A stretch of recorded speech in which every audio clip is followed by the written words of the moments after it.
Dalam nama Bapa dan Putra dan Roh Kudus. Amin. Ya Allah Bapa kami, kehadiran Putramu Yesus Kristus di tengah-tengah kami selalu membawa berkat dan sukacita yang melimpah. Semoga kami semakin mengagumi dan mengimani Putramu, serta dengan rela hati menjadi utusan dan saksinya untuk membangun gereja demi semakin tegaknya kerajaan-Mu, yakni cinta kasih di dunia ini. Semoga dengan mendengarkan dan merenungkan sabda-Mu hari ini, kami juga memperoleh kekuatan untuk menghadapi hidup kami sehari-hari dengan pengantaraan Kristus Tuhan kami. Amin.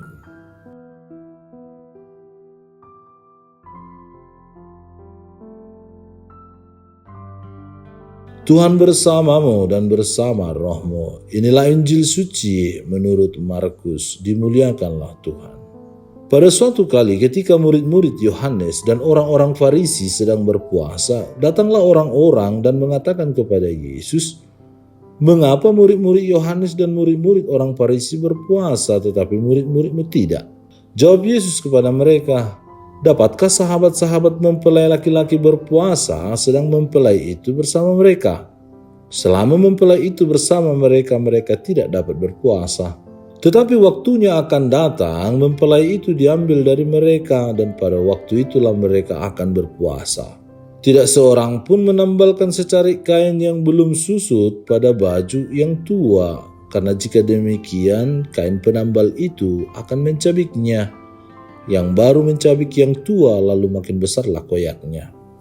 Demikian juga tidak seorang pun mengisikan anggur yang baru ke dalam kantong kulit yang tua, karena jika demikian anggur itu akan mengoyakkan kantong itu sehingga anggur itu dan kantongnya dua-duanya terbuang.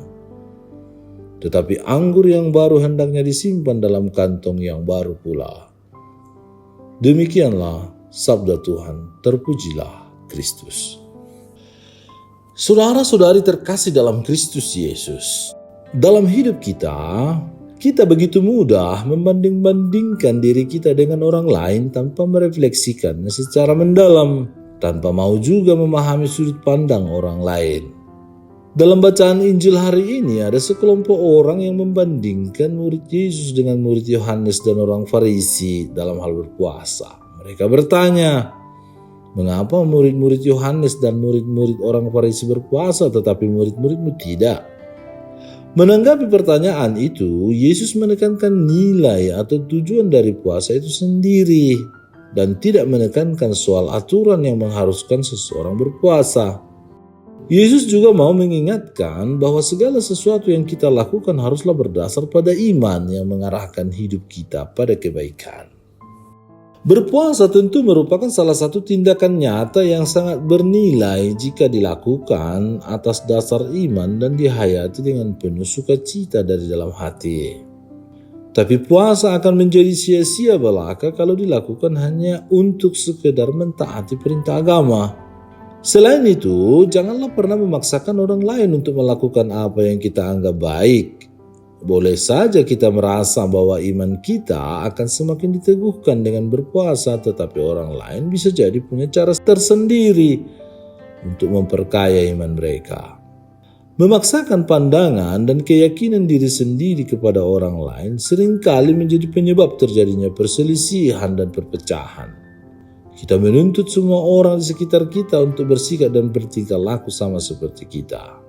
Jika kita melakukan suatu tindakan, lakukanlah itu bukan karena disuruh atau diperintahkan, tetapi karena kita sadar bahwa tindakan tersebut memang mengandung nilai-nilai yang baik.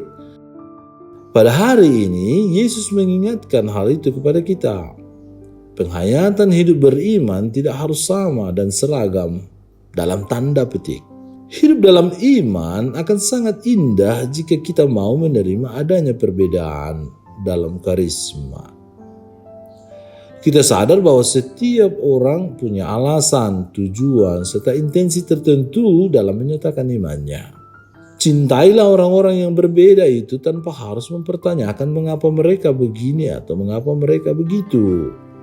Iman adalah sikap batin yang meyakini bahwa dalam perbedaan Tuhan hadir untuk membawa persatuan dan sukacita. Anggur baru hendaknya disimpan dalam kantong baru.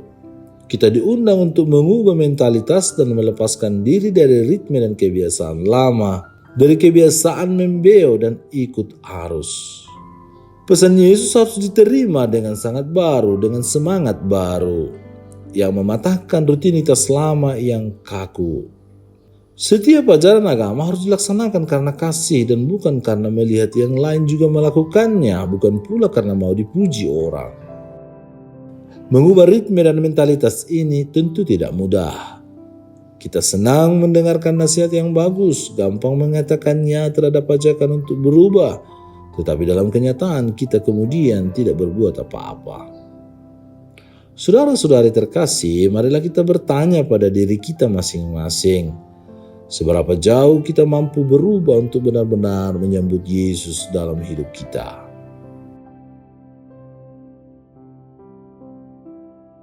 Ya Tuhan, ajarilah kami untuk mempunyai mata iman yang semakin mendalam. Semoga dengan mata iman itu kami mampu melihat hidup kami dengan lebih baik.